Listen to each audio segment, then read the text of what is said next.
महादेव का आशीर्वाद हम लोग को मिल रहा है, मेहनत हम लोग का रंग ला रहा है, तो खुशी तो बहुत है।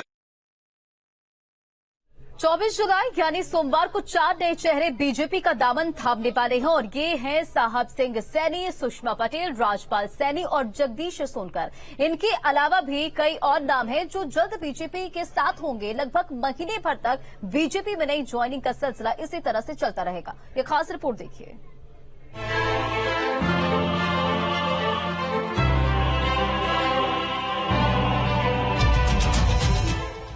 उत्तर प्रदेश में लगातार अपने कुनबे को मजबूत कर रही बीजेपी एक और दांव खेलने जा रही है, जिसमें अब पार्टी के नए सदस्य के तौर पर 4 नए चेहरे बहुत जल्द पार्टी का दामन थामने जा रहे हैं। इसमें सबसे पहले ओपी राजभर ने एनडीए को ज्वाइन किया, फिर दारा सिंह चौहान पार्टी की सदस्यता लेकर वापसी कर चुके हैं। इस लिस्ट में अब विपक्ष के 4 और नाम जुड़ने जा रहे हैं, जो 24 जुलाई को पार्टी का दामन थामेंगे। इनमें साहब सिंह सैनी, सुषमा पटेल, राजपाल सैनी और जगदीश सोनकर का नाम है।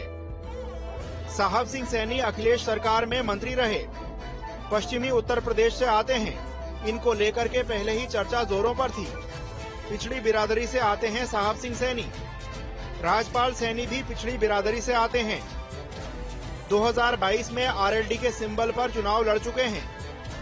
पश्चिमी यूपी में मिलेगा बीजेपी को फायदा। सुषमा पटेल ने 2022 में जौनपुर की मड़ियाओं सीट से चुनाव लड़ा। एसपी के सिंबल पर सुषमा पटेल ने चुनाव लड़ा था। 2020 राज्यसभा चुनाव में एसपी का दामन थामा था। पूर्वांचल में कुर्मी वोट को साधने में बीजेपी को मिलेगी मदद। जौनपुर से 4 बार एसपी विधायक रहे हैं सोनकर। 2017 में मछली शहर से विधायक थे। 2022 के चुनाव में भी मिला था सोनकर को टिकट, लेकिन ऐन मौके पर उनका टिकट काट दिया गया। इसके बाद से लगातार नाराज थे जगदीश सोनकर। कल की सूचना मुझे भी है कि बहुत सारे लोग ऐसे हैं जो जिनका भरोसा मोदी पे बढ़ा है, योगी पे बढ़ा है, भारतीय जनता पार्टी के विचारों के साथ बढ़ा है। तो कल भी हो सकता है बहुत सारे पॉलिटिकल लोग भारतीय जनता पार्टी में शामिल हों।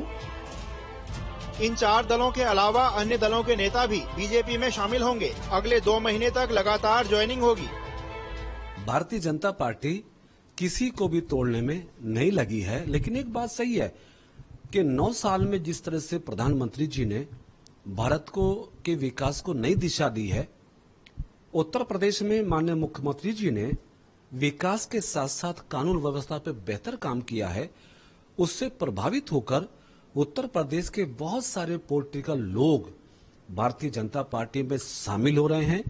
उसमें ये बात सही है कि श्री ओम प्रकाश राजभर जी, दारा सिंह चौहान जी ने भारतीय जनता पार्टी में सम्मिलित होकर इस बात का इशारा दे दिया है कि आने वाले समय में उत्तर प्रदेश के अंदर भारतीय जनता पार्टी में और बहुत सारे नेताओं का आना संभावित है।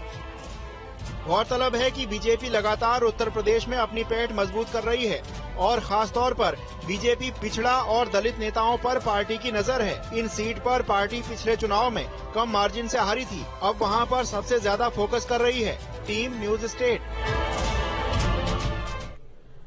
और गोरखपुर को सीएम योगी ने बड़ी सौगात दी और इसी के साथ उन्होंने जनता को सरकार की उपलब्धियां भी गिनाई है और यहां सीएम योगी विरोधियों पर भी दहाड़ते नजर आए। उन्होंने कहा कि यूपी में